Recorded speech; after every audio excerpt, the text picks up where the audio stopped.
Hello, Eurovision friends. Thank you so much for coming to my channel, Eurovision Histories. Angelina Mango just won Sanremo with La Noia and will represent Italy in Eurovision 2024. I was a teeny tiny bit worried, well, I was very worried actually, that my love affair with Italy at Eurovision might end this year because they were this close to sending Geolier, a rapper from Naples, to Eurovision. Well, making him win Sanremo and by extension sending him to Eurovision. He got 60% of the televote, so Angelina kind of won because of the jury. And I'm a bit happy that she did because this is a very good entry and I didn't really connect to Geolier's song at all. In this video, I want to look at different aspects of the song and performance, giving points, as always, from 1 to 5. And then we will also have an overall rating at the end. And I will also make a prediction on how Italy will do in Eurovision 2024. And then we'll also see your votes and your comments from the community tab of my channel. If you want to participate in that, you have to subscribe to the channel. So the first thing I want to talk about are the lyrics of the song. And as we've come to expect from Italy, they are deeply, deeply meaningful, very philosophical as well, very impressive lyrics.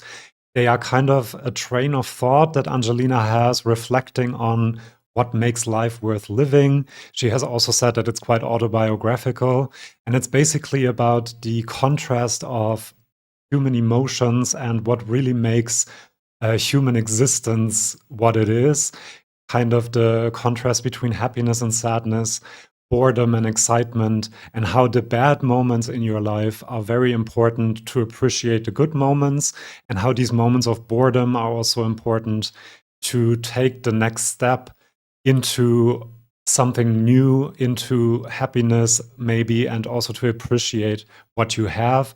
And as I've said, it's quite autobiographical. Her father died when she was only 13 years old, so the whole song might also be about her overcoming the sadness of this loss that she has experienced and kind of dancing it away. In the chorus, she sings about the cumbia de la noia. Cumbia is a Colombian music style, usually quite upbeat rhythms.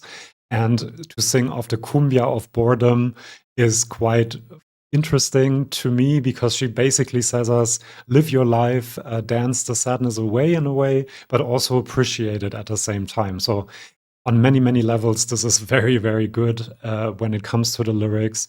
And so in the end, I'm giving 5 out of 5 points. I also made a lyric interpretation video already. So if you want to deep dive into the meaning of the song, please check that out. Now, when we come to the voice, I was deeply impressed by her because she has a very distinct vocal tone that I really, really like. It's quite clear and she enunciates really well as well. And she's doing a lot of moving around and a lot of activity, really, a lot of energy, but she still manages to sing almost perfect every single time. The breath control is quite impressive, even though you do notice that she needs a bit of breath to do all the movement that she does, but it doesn't really impact the performance. So in the end, I have to give 5 out of 5 points for this really impressive vocal performance. Which brings me to the performance itself. I think it's almost funny this way her facial expressions really express the boredom and this kind of, leave me alone, I don't want to do this. And it creates such a tension with the upbeat song and with the movement that she does. I think it's genius. And it, of course, relates to the lyrics as well. And I mean, the way she moves about that stage, the energy, it seems very spontaneous, like it's not planned. She just does what she wants to do. She lives the song and moves her body in the way that the song wants her to move. And that is just, it seems very youthful as well, incredibly energetic and so engaging. And you cannot stop watching her doing what she does. And she is amazing at it. And that is why this is also getting 5 points from me. Now for the staging, of course, this is Sanremo, so there's not a lot going on in the background. We have the orchestra and everything. But so it's a bit of speculation what they will do at Eurovision. And so I'm going to take the ×2 away that I usually do for the staging. But I really have to say, if you only focus on her, on how she performs this song, on her energy, her youthful spirit, her facial expressions and everything, it's actually enough. I don't think you need anything in the background. You don't need trampoline dancers jumping. Marco Mengoni didn't need it, I don't think. So a very simple staging for this might be the best way to go. Some of the camera angles could have been a bit better, but I do think that the Swedes are very good at that. And so we will have an incredible Eurovision performance. And expecting that, and also the fact that the performance itself is kind of enough, I'm also giving 5 points for the staging. A bit of speculation. Now for the song, it is really impressive to me how it combines so many different things. Like I kind of thought, where is this from? What music style is this? And your brain kind of goes to the Caribbean when there are these almost steel drums. It reminds me of steel drums in the beginning, the instrumentation. Then you go to Spain with the Spanish guitar. You kind of go to the Balkans as well, because there's some instrumentation and rhythms in there, to the Middle East, but it also feels very, very Mediterranean in a way. And then you have this modern beat, which makes it so catchy and good. And then her as well. It has a really, really good progression as a song as well. There are faster moments, there are slower moments, there are moments where she really shows the emotion. Then there's the spoken word part, which is kind of necessary in an Italian song nowadays. And I really like that as well. And just it is so catchy as well, La Noia. I've had it stuck in my head all day long. And so I should give this 5 points, but because this is my personal subjective rating, I have to say that there's something in the song that is not clicking with me yet 100%. I realize the professionalism. I love how it is from all over the world. It's almost a universal song, so to speak. But this last bit of, wow, I love the song, I have to listen to it again, is not there yet.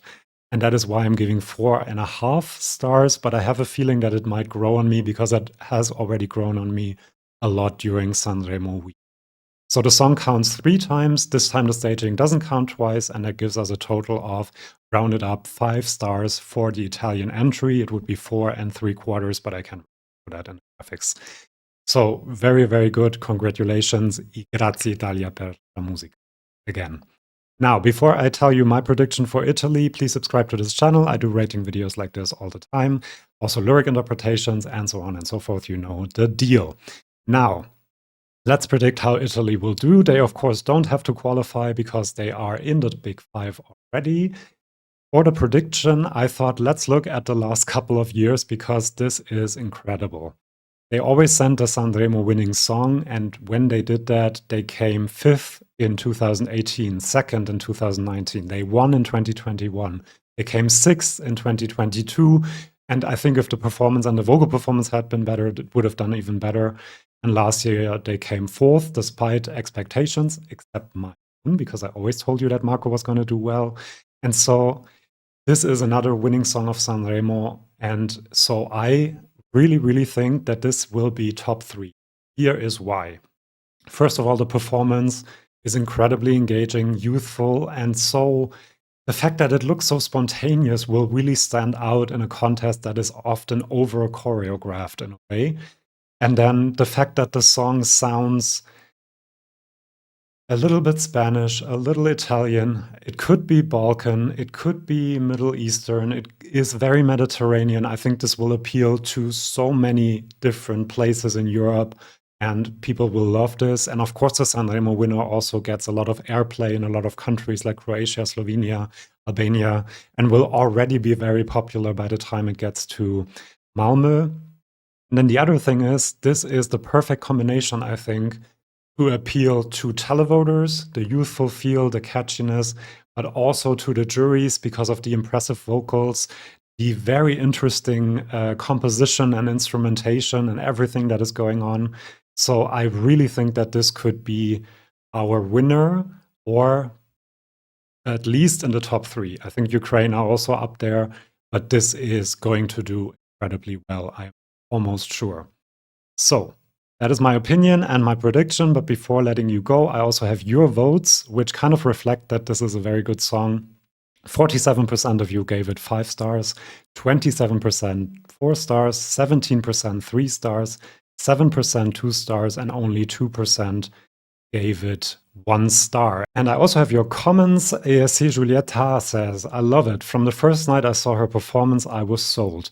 The song is catchy with various cultural influences, her voice is beautiful, and she is so cute and humble. Yeah, I kind of forgot to mention that in the interviews that she did with Amadeus, she also seemed humble, exactly that. Plus, glad to see a female artist winning Sanremo after all these years. She will be in my top 3 for sure this year.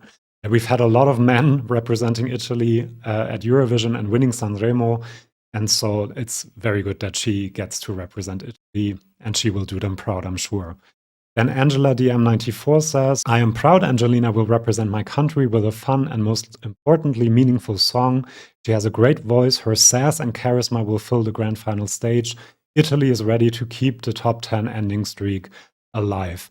Yeah, sass is a great way to describe her style of performing as well. Spunk, she just, yeah, it's just also a happiness to live, to be there, to sing. It's incredible. And then WRM473 says, I think I'm the only one who thinks so many other masterpieces have been thrown away. You're not the only one. I think Irama would have done incredibly well at Eurovision as well. Mahmoud too. And there's lots of other songs that were really, really good. Sanremo is just an incredible music festival, but that doesn't mean that this one isn't a masterpiece as well, I think. And then we have a few less excited comments. Elmarie Leonin says, it's solid, but I can't see it in the top 10 this year. I would thoroughly disagree. In my opinion, Italy's weakest entry since 2016. And then Leloop63 says, apparently the only one in the entire Eurovision community who finds this song nothing special, like it's not worth more than 3 stars. Well, maybe you two can talk to each other. And then we have Eurovision ESC saying, I have a feeling this will end up on the right side of the table. Of course, it's a decent entry, but I don't see this getting much appeal from the televote. Interesting perspectives there. And then this is top 5 material, a bit of another perspective. The song is not like anything we have heard in Eurovision before. Although it is a simple staging, her energy really fills that stage. I agree. Then Stonebrook says, love it, love her. She seems so sweet and humble. The song is young and current with a message, and I love how she moves on stage. She has a playful yet serious energy about her. I don't really know how to describe it better. She was one of my 5 favorites in Sanremo. And then Costa says, a fresh, fun, and meaningful song. Angelina's energy fills the entire stage by itself. Agreed. And her vocals, and especially her breath control, are top notch. I can't agree with that more, and that is a good comment to end the video with. Thank you so much for watching. If you want more videos like this one and you don't want to miss my videos on the other songs, please do subscribe to this channel, and then I'll see you for my next video if you want to. See you then, and bye-bye.